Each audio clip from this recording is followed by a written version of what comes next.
Welcome to the Daily Dawg podcast. Today is Friday, September 19th.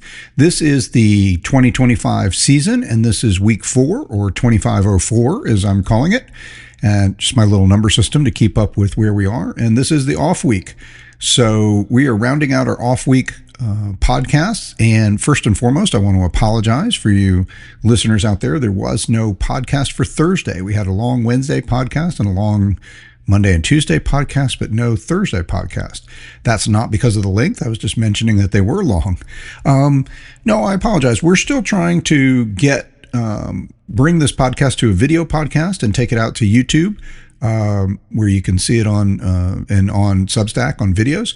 But I had some technical difficulties with the video trying to record the podcast yesterday, and in the end, we ended up with no podcast while we fought our way through technical difficulties. So I apologize about that. I think we'll try and keep it a little bit shorter today. I know the podcast had grown to be up over an hour, and just speaking to that a little bit, an hour and 20 minutes, hour and 30 minutes. I feel like the optimal time is somewhere between 35 and 55 minutes. I am open to your suggestions. I hope you love listening to me ramble on and talk about Georgia football.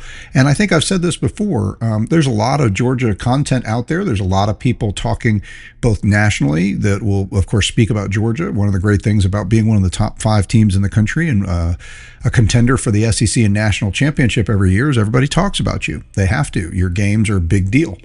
And that's something I've been in love with. And I think I'll do a whole segment on that sometime in the near future, how much I enjoy that there's so much more stuff out there about the Dawgs. But one of the reasons I'm bringing this podcast forward when there's plenty of other things out there is I just feel like there's still, first of all, I feel like there never can be too much talking about and celebrating and enjoying and just covering and agonizing, whatever it is, over Georgia football and Georgia, the University of Georgia in general, and other Georgia sports, which we will get into in the non-football season. During football season, there's just too much content right now, too much to talk about, that it's hard to get much more content and other things out there. So, again, this is meant to be a conversation. This is essentially, I want to, wherever you would sit down and have a drink or just hang out with your buddies or just talk on FaceTime or on the phone, however you get together with your favorite dog folks and talk about what happened last week and what do you think is going to happen this week, what it's going to happen in the season. That's what we're trying to do here. And yeah, I throw in some analysis, and I certainly believe in my analysis as a sports fan, and I am a numbers guy, I'm a data guy, and I do a lot of that in my everyday work, or have over the years. And I like to bring that analysis to sports in general, and definitely to Georgia football and college football. And I hope you're appreciating what we're doing. But I'm looking for more feedback on that content. And, I just want to add to it. You'll hear me reference a lot of times other people that I listen to and pay attention to. It's not all just me thinking up my opinion. I look around to see what the other folks are saying. A few things I wanted to reference or just throw out there. I'm a fan of, or things that I pay attention to. I'm, of course, an ESPN fan. I grew up in the era of ESPN going from a cute little network to an explosion phenomena that people didn't believe in, didn't ever see coming, to, a giant media dominant player nowadays. And now, of course, they're having to sort out in the new world what happens as cable TV's dying, and how do they come direct. And they've been revamping their direct to consumer offers, and they have a lot of other media out there. I listen all the time to the Game Day podcast, which is hosted by Reese Davis, who hosts Game Day. And it's fun to hear Reese open up a little bit more because he plays more of the host role on Game Day. And I really like Reese, and I like his take on stuff. So it's nice to hear him open up. And he has a number of other guests and people who join him on the podcast. And sometimes others fill in for him when his duties have him other places. I have listened to several other Georgia-focused podcasts, and I might bring up some of those. I've referenced Dawg Nation a bunch of times. Dawg Nation is appears to be a wholly owned entity of the Atlanta Journal-Constitution, which is a Cox Media enterprise. And so they look to be a well-funded group. Brandon Adams does the Daily Dawg Nation podcast, and I listen to his stuff not necessarily every day, but as often as I can. I think he does a great job. and and with the resources of the Atlanta Journal-Constitution, and they have on the boots on the ground reporting, they certainly bring a lot of important information to us. And I'm thankful that the Atlanta Journal-Constitution has chosen to have a whole special segment. I mentioned this before. You don't see a tech nation. And, as many teams as we have around us in Metro Atlanta, we have to share the media because there's a lot of Tennessee fans. There's a lot of Auburn fans, especially a lot of Auburn fans, a lot of Alabama fans, and Florida fans as well. I mean, the entire SEC kind of washes through Atlanta, right? And the Metro Atlanta community has grown over the years, and not all that growth is just people living here having babies. A lot of it is people coming from other places, and so we also have to endure the Northerners coming down, right? We have Big Ten people in our footprint now, and I think that adds to the whole SEC Big Ten clash. What's the best conference? And that didn't just start in the last year or two. That's been going on for a while. So other things that I listen to and enjoy, I pay attention, or some of the other ESPN personalities I pay attention to. Of course, I watch and pay attention to the people on SEC, the SEC Network, SEC Nation. So I appreciate what they're doing. Joel Klatt, who is a national broadcaster with Fox.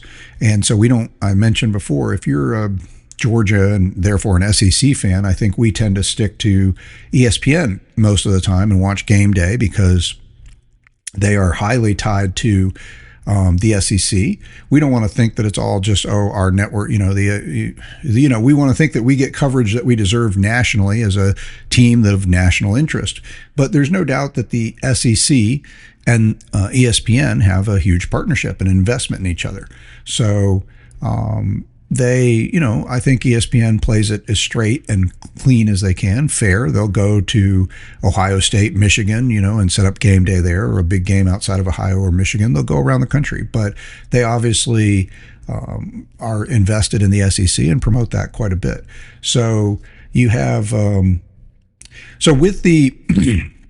so what am I getting at? The point, I guess I was just trying to share with you some things that I pay attention to and enjoy. I'm also a big fan of The Athletic, which is a app, website, online entity that was founded a few years ago. I think maybe around 2017, 18, something like that. I've been with them since the founding. They were originally kind of one of the first, honestly, opportunities for sports media people to go direct to consumer. And there's a lot of that coming now. And that's part of what I'm doing here, right? I'm jumping in, and you don't know me, and I don't have a national following because I'm not on ESPN, or I haven't written for a big publication before and built up a following. But there are a lot of people that have, and then they have banded together and they're trying to go direct to consumer. And we're going to see more and more of that in the media marketplace, because that's where our technology, that's where the media is taking us these days. The big media companies are dying because they have been driven by advertising, and advertising has a hard time. These companies are no longer exclusive. The Atlanta Journal-Constitution has just announced they're going to stop. I say just announced, within the last week or two or three, they had announced that they'll be ending the publication of the newspaper after 158 years or something like that. They're going to continue on as an online entity, and some of that probably just makes sense technology wise, because by the time you've got a paper printed in your hands, it's pretty out of date. The app and the online information can be updated instantly, right? So, but they that's really where the market is going. We all want stuff right in our hands and our fingertips, and we have devices everywhere. And but those entities that used to draw people in, you could only get noticed in the early days, even of online, if you were a big name. And those big names had the advantage of that they had advertising. So they were able to open up and get even more advertising. Say the Atlanta Journal-Constitution, they had advertisers who were in their print edition. And when they started going online, then they were able to offer advertisers online. But there's an erosion in the audience. Same thing in cable TV. Cable TV, we were all locked in. We had to watch, or we had to buy cable to get ESPN, for instance, which was a premium offering.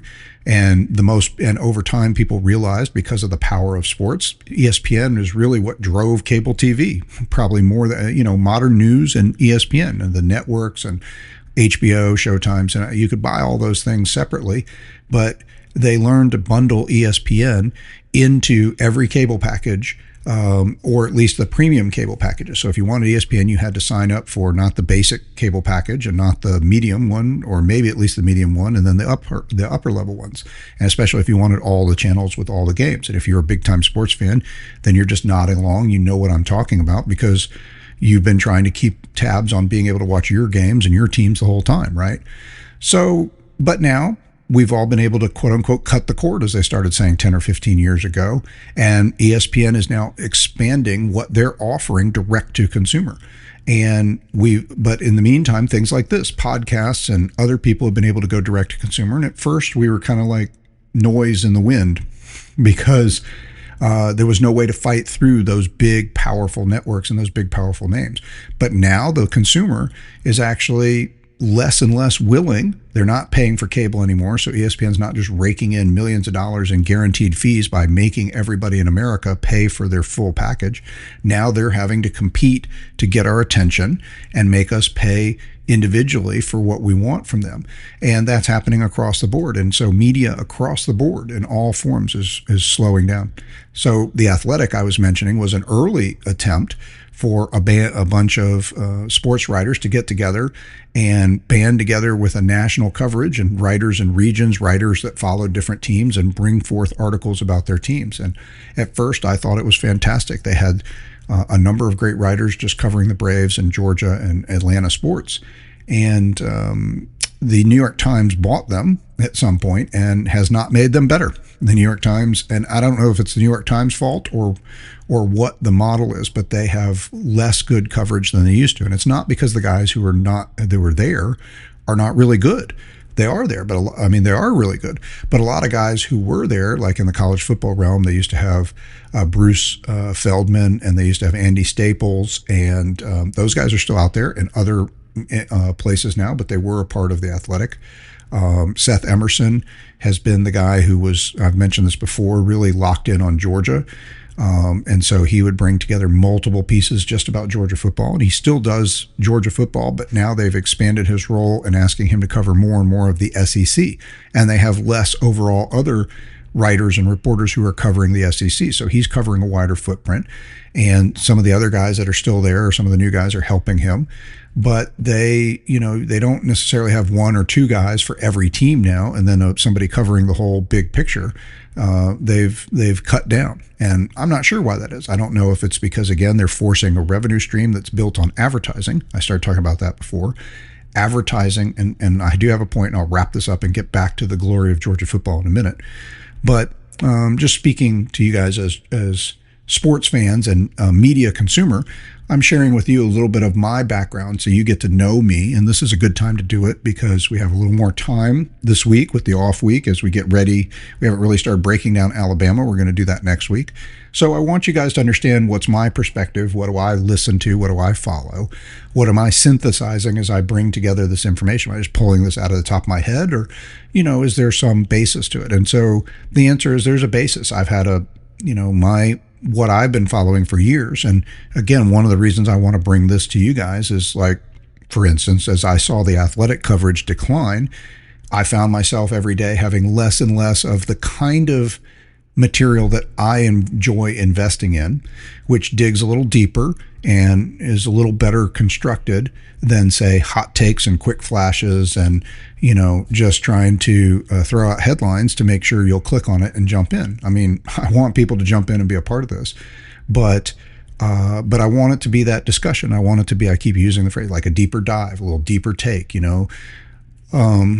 just digging in a little bit more to both the analyzing of what we're seeing and what we expect to see and how we do that logically and thoughtfully as fans, but also with a complete fan perspective. So obviously the people I've mentioned on the national level, ESPN and those kind of guys, Joel Klatt, as a national broadcaster, he's going to talk about Georgia when it's relevant because they're a top 5 team, but he's not going to just, get into celery. He's not going to come in it from a homer perspective. He's not going to talk about the glory of how, we've added to our legacy or this, that, and the other. And so I think there's other things that I'm trying to bring you along with the analysis and all make it part of this conversation. as if as Georgia fans we're getting together and we're looking at the broad picture of sports, college football, and what's going out there, but we're always looking at it through the lens of a Georgia fan. Because each day when I approach these media that I consume and read and study and listen to, that's my perspective, right? First and foremost, what are they saying about Georgia? So, as an example, I was saying I enjoy the Game Day podcast. One thing I would offer to Reese Davis and his team, and I have no idea, maybe they get excellent feedback on this, but I was super excited, obviously, about our big win against Tennessee. I'm aware that it's, been labeled as an instant classic, one of the most viewed games of the year, the last couple years, having a big impact on how people see the what's going to play out this year in college football, what they think about Georgia, what they think about Tennessee. We've been talking about that. So there's a lot of impact there. So I'm looking forward to seeing their first or hearing their first podcast when I was working out on Monday to hear, what are the guys from Game Day, Reese Davis and the guys he brings on, what do they think about what happened? And I get on the podcast, I'm exercising, I'm listening to them, and they immediately dive for the first 20 plus minutes of their podcast on Monday into the coaching changes. So they start digging in and they go super deep on the guy being fired. I forget his name. The guy who's the coach at Virginia Tech was fired. Okay, after they got waxed at home by a small school, Old Dominion. Okay, so now they're 0-3 to start the season, and they got embarrassed at home by a small school. So their university administration said that's enough, seen enough. And then out in UCLA, Deshaun Foster, who was a great running back, he played in the NFL, was the kind of guy we would have happily had in the backfield at Georgia. He was a great running back at UCLA, and he was a great running back in the pros for a little while. And he came home to try to help coach UCLA, and it's not going well. He brought in Nico. He was able to, I don't know what we talked about. We don't know what they ended up from Tennessee, what they ended up paying him in the NIL deal. But they brought him in, but around him, they probably have a terrible team. And Nico's having a hard time, and he's struggling. And they got beat at home, I think, badly by New Mexico. I don't remember if it was New Mexico State or New Mexico, but they also got beat badly at home. And when I say home, they play in the Rose Bowl, which is iconic and beautiful and an amazing setting, but it's not right around the corner from their campus. So it's a long way off campus. So students, and there's not the on-campus experience, and UCLA is just caught in a funny place. So we don't have to dive deep into them right now, but I'm just saying it was an interesting thing that happened that, Deshaun Foster and the guy at Virginia Tech, I can't even think of his name, got fired over the weekend. But I don't think it was the most interesting thing that happened in college football. So I think it was kind of funny that and I guess ironically, I just dove into explaining to you, who UCLA's coach and all that is. But I think the UCLA situation is interesting as a history fan of college football. It's fascinating to see a school that has history falling apart. But back to my point. My point here being that, they went 20, 25 minutes at the beginning of their podcast because this information came out, Saturday night, Sunday or whatever. Those schools, said, okay, seen enough. We're 0-3. They fired their coaches. And yeah, that's a big deal. But I'm sitting here thinking, outside of the fan bases of those schools, to some degree, how much does anybody care? I mean, why is that the lead off of their podcast on Monday after you've had several big games? You had the Notre Dame, Texas A&M game, you had our game, you had Georgia Tech taking down Clemson, all of these with national significance. And, this weekend was, this past weekend in college football was clearly, we had this amazing opening weekend, right, where we had 3 games featuring top 10 teams. And as we've already been talking about, that may have been a little bit of a mirage because we didn't do a very good job, as we never do. And I say we, collective college football fans, media, everybody. Look, the media is influenced to some degree by the fans and the people and the hype out there, right? So they get hyped up and they're like, Texas is number 1. And that's what happened, right? And why is Texas number 1? Well, it was all on the strength of, that they think Arch Manning is taking over at quarterback now, and he's just going to explode. Somehow Quinn Ewers, who was, drafted to play pro football, was holding them back, I guess, is the theory they had. So, and I've already talked about this, but the basic idea here is what happened. Well, Texas lost a lot of key players, just like we have. They're bringing in a lot of new guys. They have a lot of talent. They've been recruiting well. They go out and get what they need in the portal. They've recruited outstandingly, and they have a huge talent base. They're right up there with us and Ohio State, Alabama is most talented teams in college football.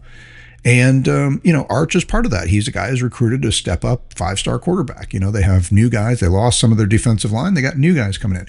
They lost 3 or 4 guys on offensive line. Well, they got some new guys coming in, and they're all highly rated prospects as guys who should be great college football players. But that doesn't mean that they were ready to step in and be great players right away. Sometimes it takes some time, right? So, and that's true of all the teams. Like we've said, there's no juggernaut team out there. There's no team that has it all put together and is dominant. I mean, we haven't seen Penn State play anybody yet, so we really don't know what they are. And we'll talk more about them and what they are. But I point to them as one of the teams that has that sort of leadership, that group of players who's been together a long time.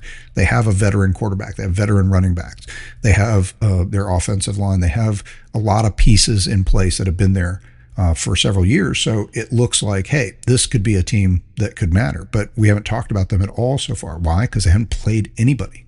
So they've just been off the radar. There's been no reason to talk about them yet. So, but we'll get a chance. They'll play. I mean, being that they have this Big Ten schedule, and I mockingly say Big Ten schedule, right? Because the Big Ten has coming into the preseason in the talking season, as Spurrier always used to call it, in July, leading up to the start of practice. There was a lot of discussion about the SEC, only having an 8-game schedule, and the Big Ten and the SEC are trying to work out the whole playoff structure going forward and how's it going to happen. The Big Ten wanted 4 guaranteed slots for the SEC and the Big Ten. They wanted the SEC to get on board with that, but they were also complaining that, look, we want to get in partnership with the SEC on this, but the SEC needs to get in partnership with us and step up and play 9-game schedule because we're playing 9 conference games. But their conference, despite being 18 teams deep or whatever and spread around the country, is not as deep top to bottom as the SEC. And they can crow that they've got the last 2 national championships after the SEC dominating the national championship. But who is the last team standing is not always the barometer of what is the best conference. And I think right now, like for instance, there are 11 teams in the top 25 in the SEC right now. 11, so we have 16 teams in the conference. 11 of them are ranked in the top 25. And 2 of the other, so that's 5 that aren't, 2 of those 5 have been ranked in the top 25 this season and have fallen out. So now that's probably legit, like we talked about. I'm not a big believer in being ranked early in the season. I was just sort of ripping on our preseason poll. But there is some sense that, look, these are teams that people thought with the talent and schedule and opportunities, they were teams that were good enough to be in the top 25 discussion at one point or another. And that does mean something. It doesn't mean that if you were a top 25 team in week 2 and then you fell out of the top 25 and you finished 7 and 5 on the season, you're not ranked. We can't go back and say, well, they were the number 24 team in week 2. No, by the end of the season, you say, no, they were just a okay team. They had a winning record, but they were not a top 25 team. So, but there is something, is what I'm saying, to the fact that at some point, everybody looked at you and said, combination of players, talent, what you did in the last 2 games or the first 2 games of the year, whatever, made us think that, we should include you in the top 25. Then we watched you play more and we realized, no, okay. But there's other teams that never got that. There's 134 teams in FBS. And so, most of them are not going to appear in the top 25. So it's still an upper echelon, thing to be in the top 25. So anyway, back to what I was talking about. So I was talking about some media, giving you some perspective. Obviously I follow ESPN, and who doesn't? I don't really follow Fox Sports, but I do like Joel Klatt, and I think he has some important things to say, and I like his analysis. I like Greg McElroy, who of course is an ESPN analyst, but he's got his own stuff on online, and he's also on SEC channel network all the time, and throughout the week. And I'm a big fan of, like I said, Reese Davis and his analysis. I still follow The Athletic. I still pay for a paid subscription to The Athletic, and there's a lot of good material in there on college football in general. Stu Mandel is a national writer who brings a lot of fun, good insights from national, looking at everything across the nation. We still have Seth Emerson there, and there's some other guys that are part of The Athletic that bring some really good analysis and interesting and important things.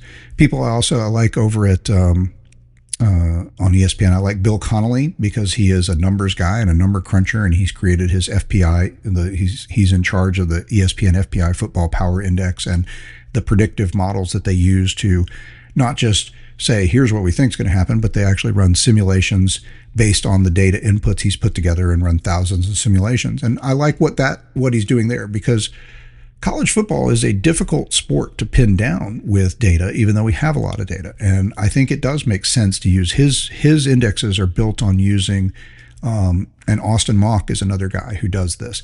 They use data from the previous couple of years. They use data from now. With any of these things, it's just like the original when computers first came into our lives, junk in, junk out, or garbage in, garbage out. They used to say, look, somebody has to program the algorithms and tell the computer why these parameters are what they are. So then when you ask the computer to simulate 10,000 games, it's using the data that you told it. And whatever your bias or skew was on that data will skew the results to some degree. So, it's not, sometimes people who do these simulations will try to, make it sound like, well, here's the data. It's irrefutable. The computer ran the simulations and this is what it says.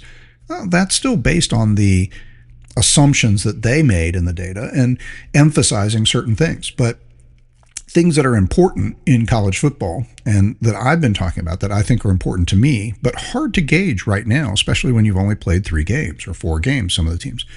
Things like game control. You've heard me mention that a bunch of times. So that's one of the things I'm always watching.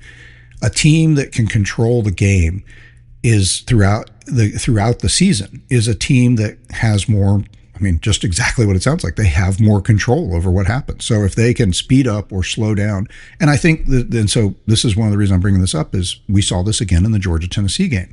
I talked about before the game that I felt like Tennessee's offense is a little gimmicky. And I've said this week a couple times, hey, kudos to them. They were much more legit high-end offense. They are putting together, Heupel has gotten that program to where he is plugging in new wide receivers and new running backs. He's got people from the portal. We've got a wide receiver from Tulane and Brazil. We've got a running back in Star Jones from Duke. We've got a quarterback who is playing at App State, and he's plugged all these pieces into his system. And guess what? They may be the best overall offense when you look at least point totals and yardage totals in the SEC. But what they still fail to do is control the game with their offense. What hurt them against Georgia is for the first time under Heupel, we've talked about this a bunch, they came in and they put up a bunch of points, right? 21 points in the first quarter, 200, Aguilar threw for 213 yards and 2 touchdowns in the first quarter alone. They haven't had a quarterback who's done that in a game against us, basically. But first quarter alone, he rips us. And they end up putting up almost 500 yards on the day.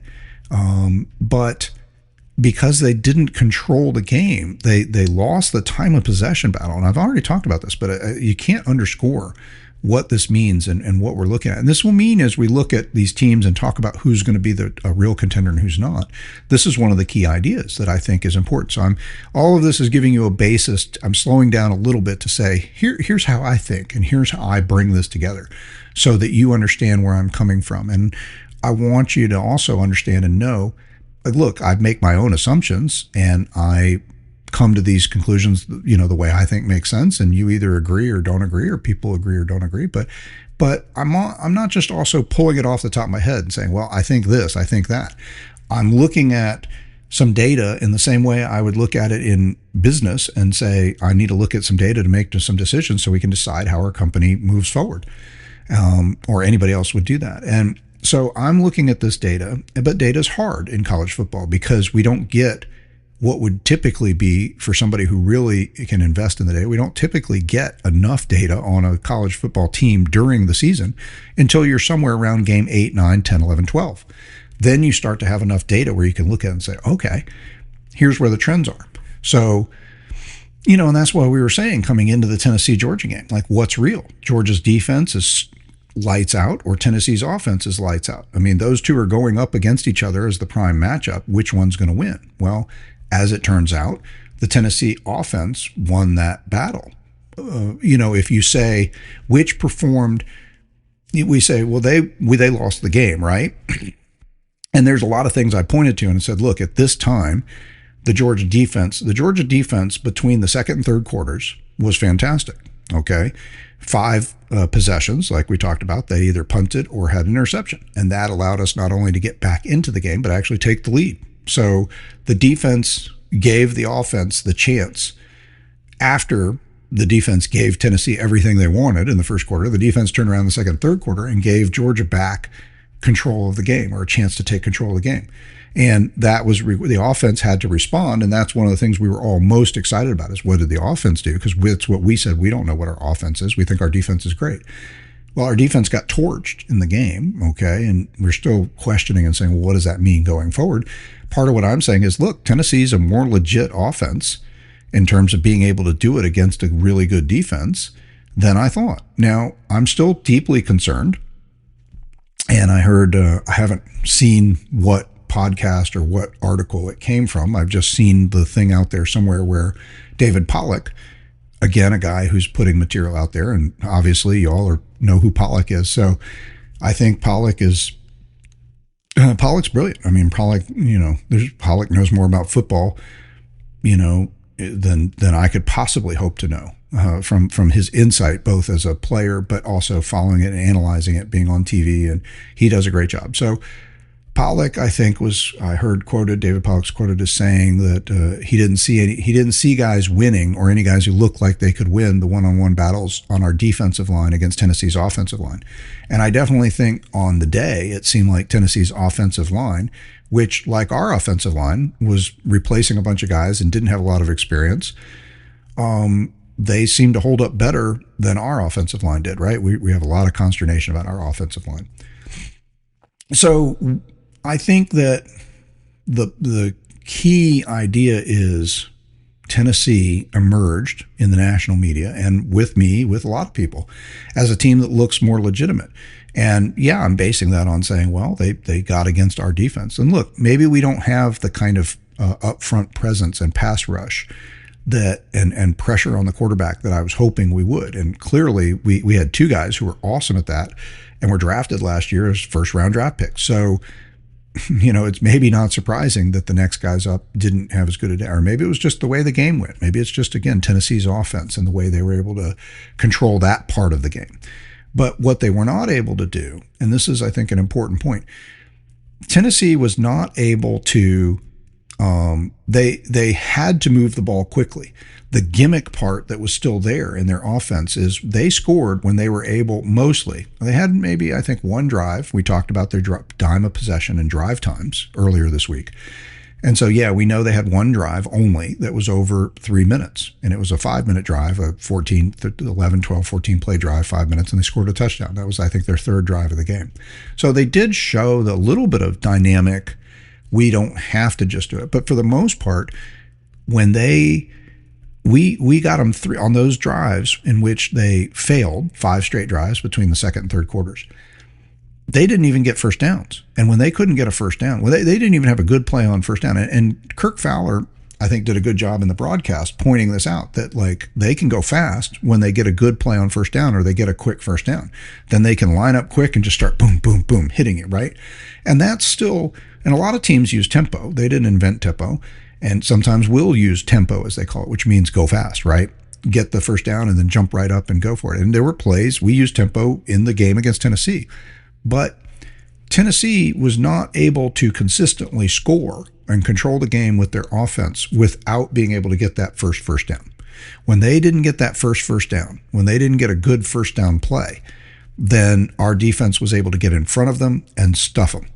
When they were able to get a great first down play, or at least pick up the first down on third down, then they were able to go quick, and more often than not, boom, they turned that into touchdowns. And look, they put 38 points on the board. So they settled for less field goals than we did, right? So it's not as if they They didn't do well offensively. They had nearly 500 yards, and they had the points. They could have won the game. They did enough offensively that you'd say they could have won that game. And against most teams, they probably would have. But where they were hurt was they didn't control the game. They were not able, with all that offense, all that yardage, and all those points, they only had the ball an astoundingly low 21 and a half minutes, which is unbelievably low. Okay. You got a 60-minute game, clock time, right? So a lot of games, when you look at the box score, it's 30 minutes, 31 minutes, 29, back and forth, somewhere in there. One of the things we have done consistently over the last 6, 7, 8 years, most of the Kirby Smart era, but really well the last several years, is that time of possession battle.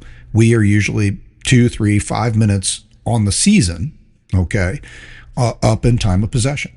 And that's part of what we're able to do, is we're able to control the game. So we're able to do it differently. So you just look at what did our offense do? Our offense went out there after getting torched on the first drive, and we marched right down the field just about as fast and scored, right away. And we started with the 40-something yard, 45, 48-yard pass right off the first play that everybody was so excited to see. Gunner hitting Colby Young down the sideline. And then a couple plays later, Gunner's in the end zone, and boom. And they're like, and the announcers, Kurt Fowler, Herb Street, on the radio or on the TV broadcast, were like, that was fast. Georgia responds immediately. And they did. And it really set the tone for the game, didn't it? We responded right away. So right away, Tennessee was excited, but boom, here's Georgia right back down the field. So that was the beginning of what turned out to be a shootout, right? I mean, we call a shootout any game that gets into the 30s, 40s like that, back and forth. So it took a little while for the actual shootout to emerge, because we did fall behind 21-7 at one point. And then as we built back our lead, it was a little bit of a slog fest, to be honest. I mean, the game got a lot slower and a lot less frenetic in the second and third quarters. But why is that? That's because that's what we wanted it to be. We wanted to slow it down. We needed time to get our defense some rest. We needed time for our defensive coaches to make some adjustments. And we realized that, look, putting our defense back out on the field, play after play, is going to be problematic. I mean, we don't want our defense on the field too much today. Some days I'd rather see the defense on the field. Like, there have been times where I've, thought our defense had a better chance of scoring than our offense in some games, right? I mean, that feeling. But this was not a game where you want to see the defense out there, because they got it done in chunks, but for the most part, they were not like, wow, look at the defense. But the defense did its part in the second and third quarters, but the offense did its part. So goes back. You keep hearing all the time, complementary football. This game was a great example of what complementary football means. And this is where I'm showing or thinking that Tennessee still has a little bit of a weakness, at least against us. Maybe that's the part of our defense that'll prove to have still been more elite than others when we see how Tennessee plays other teams. But thus far, the answer was, Tennessee's offense was able to rip the Georgia defense. So their early season success with Aguilar and their new wide receivers was legit. They're putting up over 500 yards a game. They put up almost 500 yards against us. They were scoring 50. They're still averaging, after only scoring 41 points against us, they're still averaging 52.7 points a game on the season, all right? Because they had the 72 points against East Tennessee State. And they put up over 40 against Syracuse. So they're bringing it. But they brought it against us. But their inability to control the game, their inability to do more than one thing against us, which was go fast. When they could go fast, they scored. And it, right? That's how it felt watching. I mean, all of a sudden, it's the second and third quarters, like, we were just killing them, right? It looked like we could have had more interceptions. We were stopping them. We were all frustrated that the offense wasn't doing more with it. We settled for some field goals. We talked about how we could have turned the game into a blowout during that time. We had the ball enough without them scoring. And we settled for field goals too often and could have really made that more of a blowout than it was. But it didn't happen, which is a credit to their defense, not their offense. Their offense was stymied. And then, for whatever reason, And again, I'm not necessarily the guy. I see that big picture. I'm not necessarily, David Pollack probably knows better than I do. A lot of analysts probably look better at it and tell you. I've talked about Aaron Murray. I also appreciate his commentary. Again, he's on coverage on ESPN, but he's got his own stuff online, and you can find that. And I highly, recommend that. Aaron Murray's a great Bulldog, and he does a good job of separating his Bulldog hat and his analyst hat, and but not trying to pretend like he doesn't have the Bulldog hat, which is great, because I don't want to see that. I want to see people acknowledge their lifelong connection to Georgia, like we all have. But anyway, he probably could do a great job of sitting down, and he does have a breakdown out there for about 20 minutes on how Gunnar played and how much better Gunnar looked in this game, and you can watch that. But he could probably also give us a 40-minute breakdown on why we were successful against the Tennessee offense in the second and third quarters, and why they were successful in the end of the third quarter and fourth quarter against us again, how they all of a sudden lit up. But you watched the game, you saw it. They just all of a sudden came to life, right? Boom. Next thing you know, chunk plays again down the field. So, and it's like, well, what happened? We were controlling this game, and all of a sudden we go from methodically building a small 6-point lead, but still it felt at that time like we were in control. I think as a fan, I think you all felt it. I mean, you thought maybe this will turn into a beatdown, didn't you? You thought we've got it now. This is just like every other Tennessee game. We're in control, and we're just going to dominate the rest of this game. And then it didn't happen. All of a sudden, Tennessee, boom, down the field, boom, down the field, long touchdowns again, quick touchdowns again. But again, it goes back to this idea I'm highlighting, that their offense, at least against us, was still not able to drive the field methodically. They're not flexible. And Heupel, to his credit, features the run game in his offense. I mean, they average over 200 yards a game rushing over the last several years, and they were averaging 250 coming in this game. I talked about why it was really important, even though we gave up 125 yards, which in the glory days of our run defense a couple of years ago, where we averaged only giving up 70 something a game, and we barely had any games where we gave up 100 at all.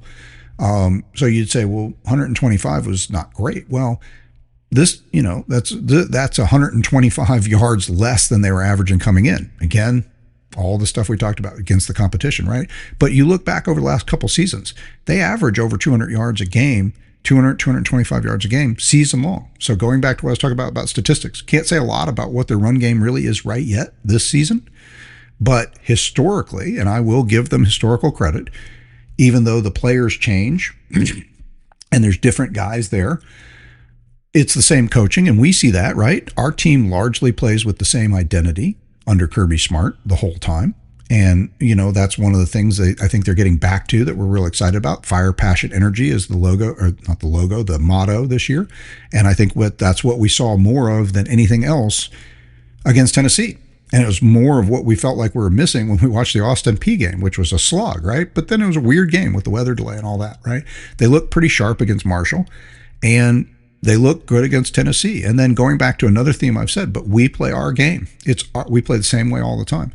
And it goes back to this thing I'm talking about ball control, or game control. We want to control the game. We need our offense to outgain you.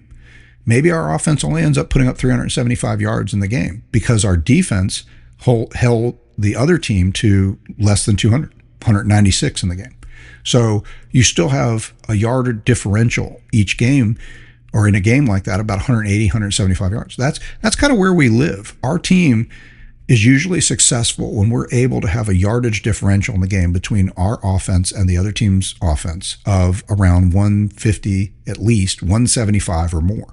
Yes, we can see it get as big as 350 sometimes. I mean, some games we just completely dominate, where you see like we played a team and we had 550 yards of offense. We held them to 200.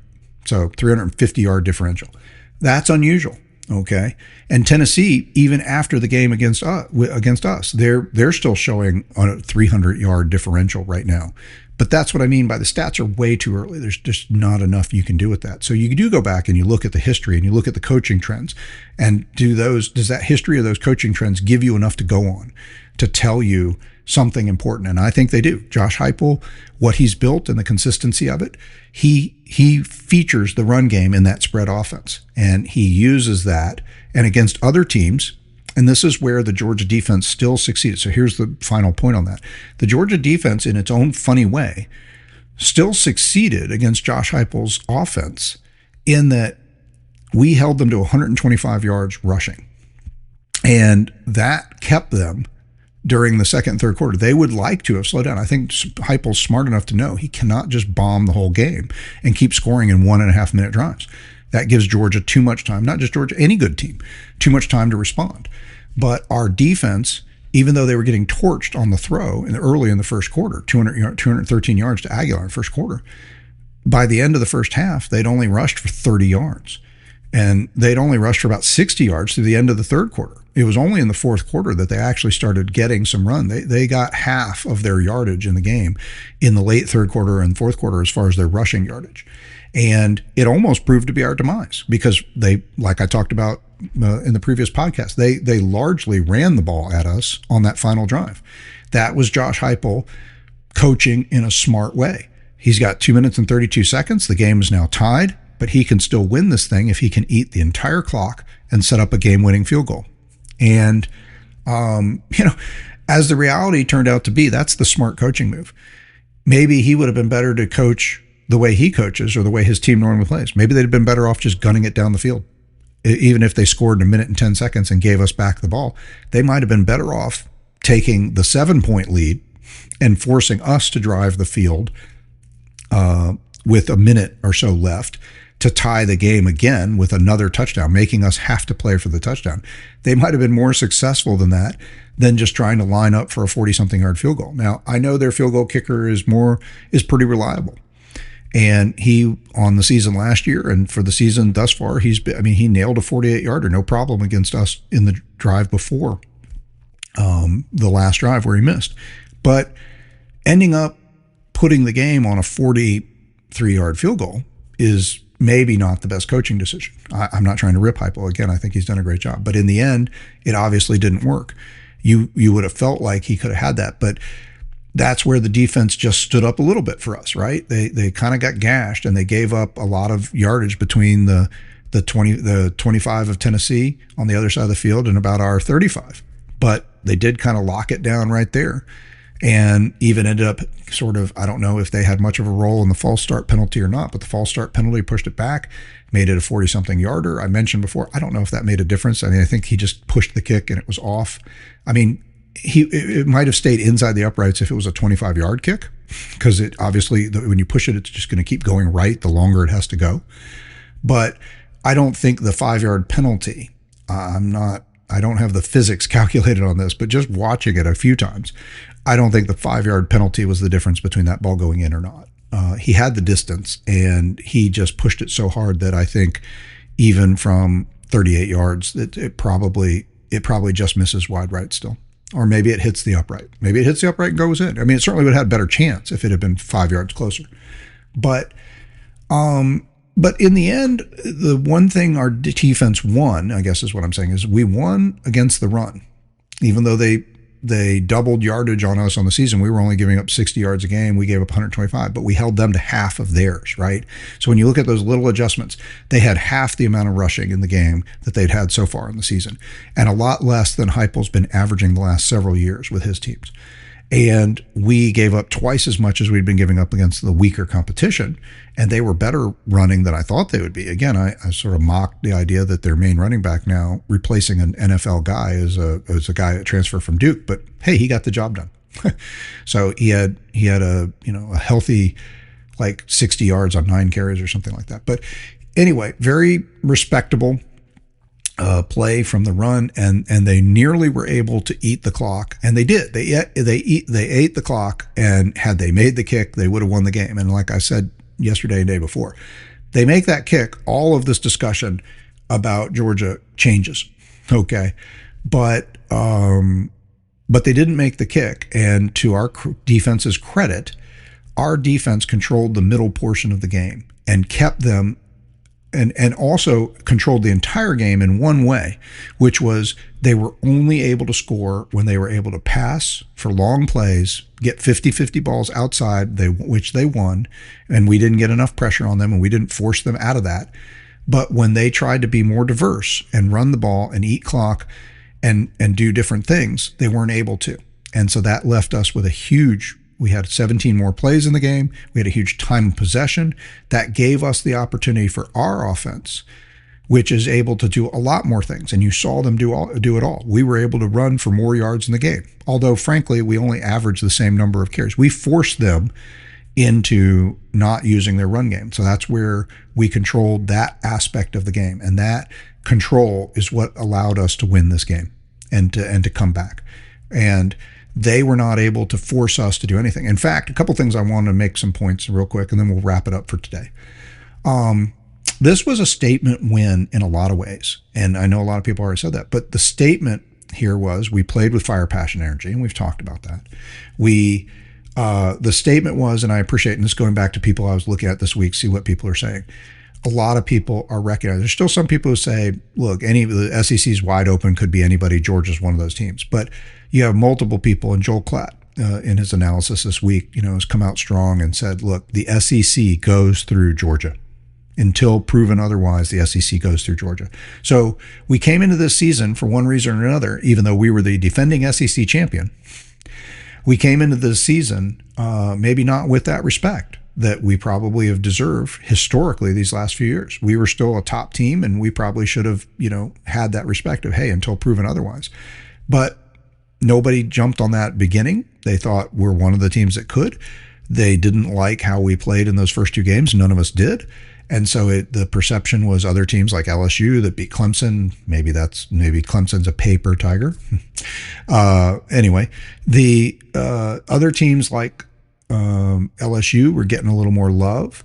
And even Alabama, is like, well, they're still going to say something about it. I mean, they got, looked bad against FSU, but they looked great against a couple inferior teams. And they played Wisconsin, which is a name brand. But I think that's probably a bad Big Ten team. Again, that's where the Big Ten is not as strong as us top to bottom, right? The team that's where Wisconsin is in the SEC, is probably Missouri or Kentucky. Missouri is a good comp because, a team that's been able to win 10 games and go to a high-level bowl game but not quite get over the hump as a champion. And then, I think Missouri is a better team this year than Wisconsin is, so that's not the comparison this year. But as a program, that's where Wisconsin should be a team that, should be one of their teams that can beat anybody or give anybody a tough game. They did not give Alabama a very tough game, and I think they're probably not a very good team. They may only be 4 or 5 win team this year. So I don't think we learned a lot from what we're seeing about Alabama. And we'll talk more about what Alabama's done and not next week, because it'll be Alabama week. It'll be week 5, be 25-05, week 5, which will be Alabama week, and we'll be all into it. But still sticking with some of the last thoughts on Tennessee and where Georgia is a quarter of the way into the season. We're taking our 4th week as an off week. But it's a quarter of the way through the season. So where are we? So this was a statement win. And the statement was we played with fire, passion, energy. And the statement was nobody's going to rise up and beat us without us saying something about it. We're not going to get boat raced even if we fall behind. So we showed heart. We showed energy. We showed that we're a team that you have to beat us. You're going to have to beat us every play. You're going to have to do everything right to beat us. You can't just put up a lot of yards and have a good game in one phase of the game. You don't control the game. You don't have good time of possession. You can't run the ball well, even though you threw the ball over the place and had 41 points in the game, 38 in regulation, 500 yards of offense almost. You did all those things great. Well, but you slipped in the kicking game. You didn't defend the run super well. You didn't play overall great defense. You played moments of great defense if you're Tennessee. You didn't control the game. You didn't control the clock, so you gave Georgia a ton of time to figure out how and what they needed to do to win this game. And then in the end, you missed one more kick than Georgia, and that made all the difference, right? But we executed. We played well. We played disciplined. We played with heart. We played with passion. But we also didn't panic, and we also we did our job. The guys adhered to that mantra. It's one play at a time, right? They didn't look up at the scoreboard and 110,000 screaming orange sickle fans, singing the same song over and over again and get intimidated. And when you say it that way, maybe nobody should be intimidated by people who look like creamsicles singing the same country song over and over again. Maybe there was never a reason to be intimidated by that, right? Okay, so I'm ripping on Tennessee, but I think the core concept there is that we we should be proud of how our team played. It was a statement win, but they made statements throughout the game, and it's a contrast, and that's why I brought up all this about Tennessee. It's a contrast to what Tennessee is doing. Now, I think Tennessee is going to be in this. They're going to have something to say about what happens in the SEC this year. We're going to break down schedules and stuff a little more later as we go on throughout the year, and later, maybe even later this week, tomorrow's podcast, and into next week a little bit. But Tennessee is going to be a player. We said that, right? But as a complete team against us, their offense wasn't really able to control the game, even though they were able to put up yards and points. And that lack of control let them down and let us have the chance to win. Now, what our offense did was our offense was able to do a lot of different things when it needed to respond quick. And I was starting on this road a minute ago. Boom, boom, boom, right down the field on the first drive and touchdown, and we equalized the game. Then they made some mistakes, or they didn't execute quite as well, and we fell behind. We fall behind 21-7. But ultimately, given the ball, and yes, they settled for too many field goals, but they racked up 500 yards, and we had more balance than they did. We ran more running plays. We put up more running yardage up total, even though our averages were about the same. Aguilar out passed Gunner.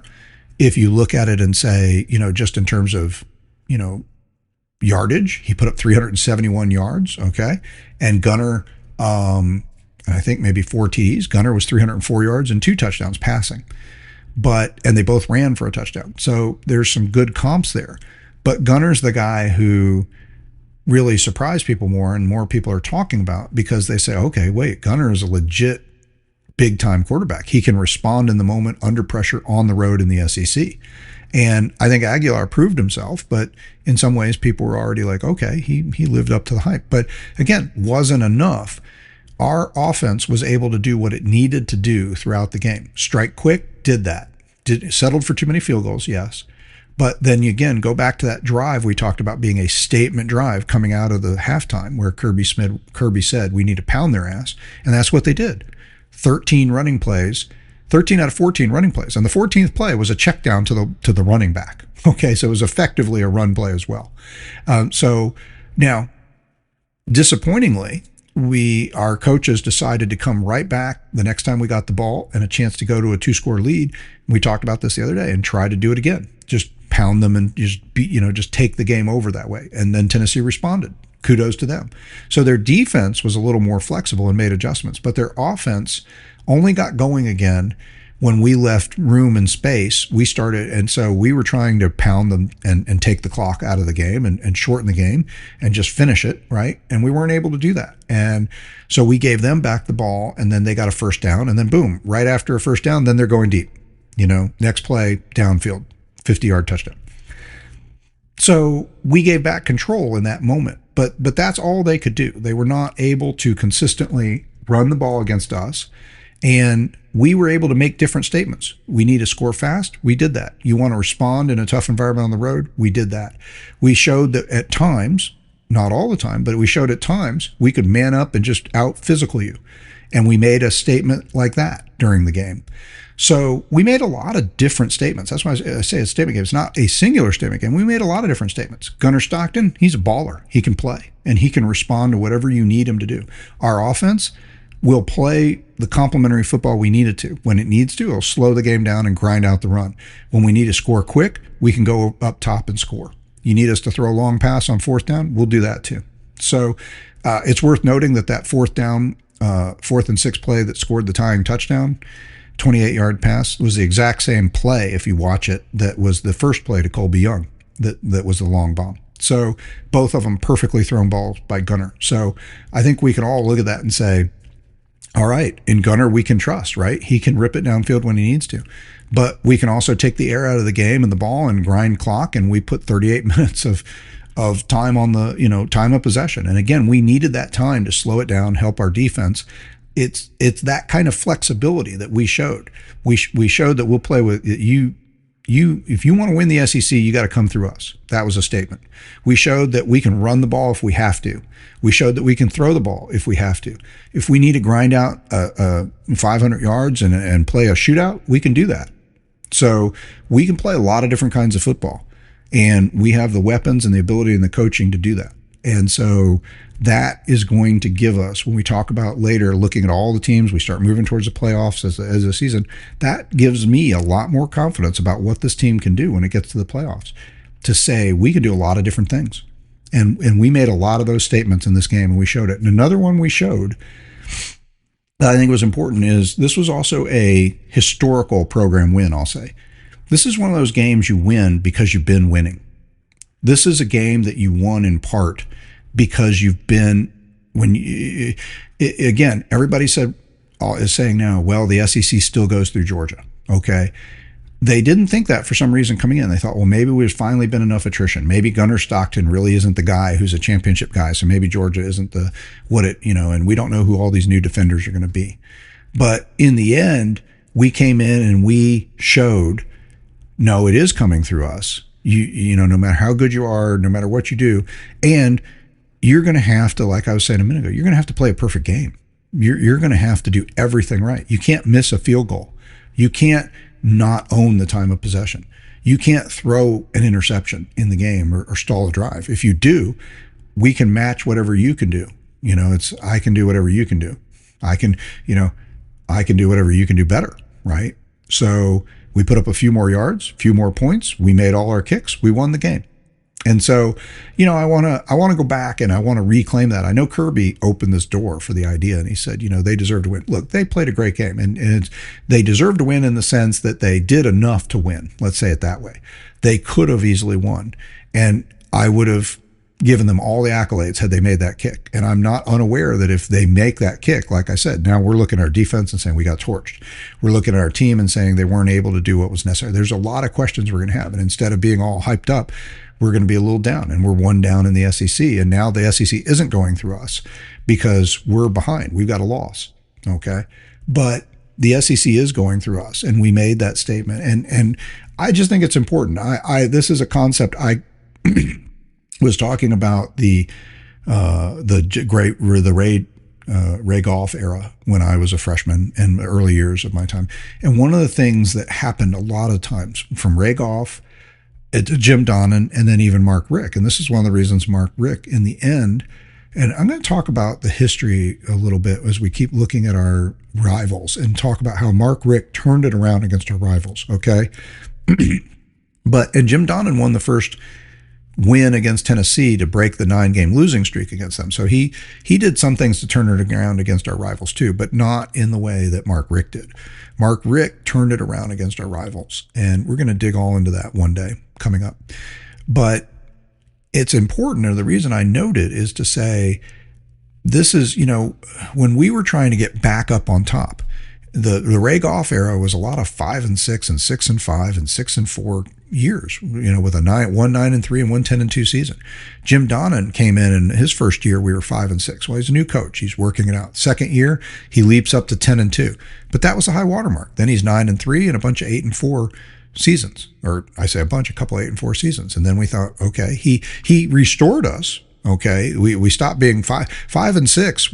We're losing one game a year, at least 2 games a year, to Kentucky and Vanderbilt and South Carolina, teams that we traditionally beat. Jim Donnan came in and said, okay, we're going to beat Kentucky every year. We're going to beat Vanderbilt every year. We're going to beat South Carolina every year. Well, that's what elevated us from 5-6 and 6-5 to 8-4, 9-3. Okay. But we were still coming into games where we would get to where Tennessee was in this game, right? Somewhere between, 21 and 15. Have showed some good promise. We come into a game against, Florida back then, Tennessee back then, Alabama back then. Even though Alabama wasn't the great team they are now, they went through some dark times. We still lost a couple games to just decent or pretty good Alabama teams, okay? And they were big matchups. We're like, okay, here you go. 2 SEC heavyweights coming together. Who's going to win the game? Alabama won the game. And history doesn't win games, okay? What happened 20 years ago doesn't win a game. I know that. And yet somehow there's a difference you play with when you're the hunted, as Kirby talks about. There's a difference out there when you've won, like Kirby. I mentioned that Kirby's record against the top 25 is basically the equal of Josh Heupel's entire coaching record, okay? And I wanted to bring this up. So again, we're 55-5 in the last 10 years. And you keep moving that 10-year mark, and you say part of what happened is we were 55-5 before last week, so we won another game. We've got so many years of stacked wins in there. Okay, that's the best in, I think, all of FBS football, or it's at least tied with the best, and it's number one in the SEC. By a pretty good margin, ahead of even Alabama, and they've fallen off these last couple of years. I mean, losing 4 or 5 games in the last year and a half has created a gap between Georgia and Alabama at that record. So we've only lost 5 games in the last 5 years. Okay, you look at the 10-year mark, we're 107-19. 107-19 over the last 10 years. So that is astounding. So we have become that team, and against top 25 teams and against top 5 teams, we have a winning record. We become the Ohio State game a couple of years ago, lined up for the field goal to win. They missed it. We win. Go on to win, play the national championship, right? So we've gone from being the team that in 2012 was 5 yards short of the national championship. And again, the details on that to remember were we were in the SEC championship against Alabama. Both Georgia and Alabama were top teams, and whoever won this game these were the 2 best teams in the country by far, and whoever won this game was going to be up against Notre Dame in the BCS game, and that was already determined. Notre Dame had gone undefeated on their soft schedule, and so they were going to be there, but everybody knew that they were a paper tiger and that they didn't have the goods. And it's true, Alabama won the game against us, the 2012 SEC championship game, and they just went and humiliated Notre Dame. And everybody knows that if we had beaten Alabama, we would have gone and humiliated Notre Dame, and we would have won the 2012 national championship. So, but we didn't. We you might remember that the pass came 5 yards short. Okay, the tip ball. We lost 35-28. We had the ball late. We drove down to the 5-yard line, and we had a tip at the line of scrimmage, and we caught the ball inbounds in the field of play while the clock was expiring, and we came up 5 yards short. And we were driving, and it looked like we had everything going our way. And a kind of a freaky play, good play by Alabama. The defensive guy got in, got his hand on it, tipped the ball. But instead of that going incomplete and having one more play or 2 more plays, we caught the ball in the field of play. We had no timeouts. Time expired. We couldn't get back up and run another play. We run at least one more play, 50-50 chance we score the touchdown. We score the touchdown. We win the game. We go on and beat Notre Dame and win the national championship. That's a lot of speculation, but almost any college football expert would agree that that's the analysis that would have happened. So in 2012, we were the team that came up 5 yards short. Once you break through that ceiling, the proverbial glass ceiling, maybe, once you become the team that consistently is the bully, that consistently wins these games, and then you become the team that wins these games. And I've seen it as a Georgia fan watching us play. We lost, I know one of those games against Alabama where we were an up and coming team, and we had maybe a decent season, finished in the top 25, but we had a chance to make a statement. We lost 29-28. Okay. So, and you might remember there was a big bunch of discussion of all people. Pat Dye, the former Auburn coach, but many of you may remember your history, that the longtime Auburn coach Pat Dye was a Georgia guy. He had played at Georgia. And Vince Dooley, of course, our longtime coach and athletic director, played at Auburn. So there was that funny swap back and forth there, right? But so Pat Dye came out a number of years ago, and I don't remember which season this was, but you probably remember. Georgia had a big game where they were highly ranked. This was in the Mark Richt era, and they were going to play Alabama on the road. And Pat Dye publicly in the media questioned, and I think he was doing this on purpose. I think the Georgia guy in him, and he could do this because nobody at Auburn's going to question if he's trying to pump up Georgia instead of saying something good about Auburn when Georgia's playing Alabama, because that's the ultimate for Auburn, right? Any terribleness that can befall Alabama is great. So nobody really questioned or thought, there was anything odd about, after all these years of being the Auburn guy, that Pat Dye speaks up in the media. And a lot of people saw this for what it probably was, which was he came out and he questioned, is Georgia man enough? Are they man enough to play? Yes, they've got a nice offense. Yes, they're putting up points. They play good defense, but Alabama's a big boy team. Alabama's a team of men, and is Georgia man enough to win a game against Alabama? And We did win that game. That was the beginning of the Nick Saban era, and I think we won it 27-25, I think was the final score, 27-24. It was a close game, 26-27, something like that. I'll look it up and give you the details later. But we won the game, and it was considered a real breakthrough moment. Like, we finally won one of those games where it was questioned if we could beat a team that we were trying to ascend to being like them. And since then, and carrying through, we've started having more success. Now, obviously, Mark Richt didn't carry that success all the way, which is why he didn't remain coach. And we can do a whole show sometime, maybe dozens of shows, on how great Mark Richt was and what he did for us. And the discussion that we will have soon about our history with our rivals will actually show where he got us on the right track, and Kirby has just continued it and taken it to another level. But I just remember that as a high watermark of one of the first times where we did win a game. Now, again, years later, we would lose, like I just said, the 2012 game. We came up short. So we still weren't that team, but we showed we could do it once in a while. Up to that point in my fandom, since I had become a freshman at Georgia and going through, we didn't win any big game against one of the big SEC heavyweights. I mean, we had the terrible streak against Tennessee. We had a terrible streak against Florida. Auburn had taken over the series lead and was beating us more often than not. I mean, everything was going downhill. And there was just never a time where we won the big game. Just like I told you about coming into the Tennessee game, we had a chance to be one of the national contenders in the 1992 season. And we gave up 4th and 14 to Heath Schuler running the ball. Okay. And then they win the game. And we're just a good team that goes 10-2 and finishes number 8. So that's where Tennessee is still right now, because they weren't able to win this game. And this was a game that we won on culture. This is a game that we won because there's a little bit of doubt in the kicker's mind. There's a little bit of doubt in everybody's mind. That there was a ton of doubt.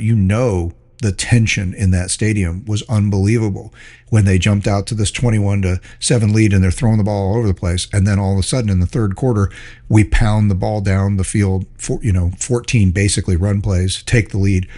That more than half the crowd thought, this is it. Dang it, we've lost. We're not going to be able to beat Georgia again.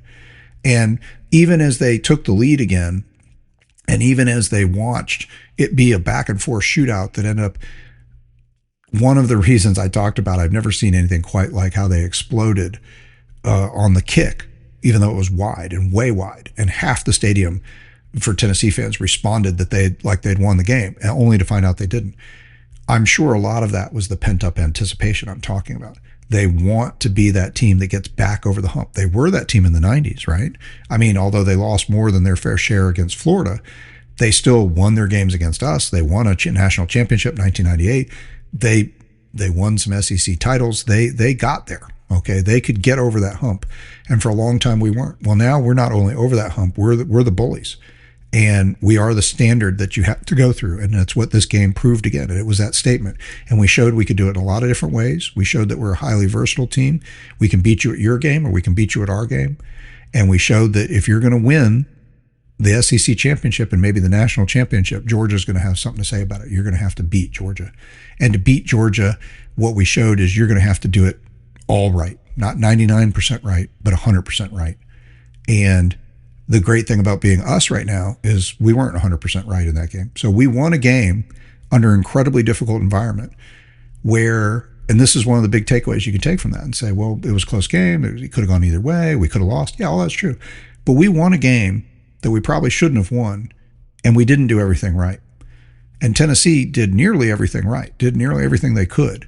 They did one or two things wrong, and it cost them the game, because that's who we are. Our culture is, you're going to have to play. How many times have you heard that about Alabama? How many times have you heard that when we played Alabama over these last 7, 8, 10 years? You're going to have to play 100%. We're going to have to do everything right. No mistakes if you want to beat Alabama. So that's the culture that people know now. They know you're going to have to match us in intensity.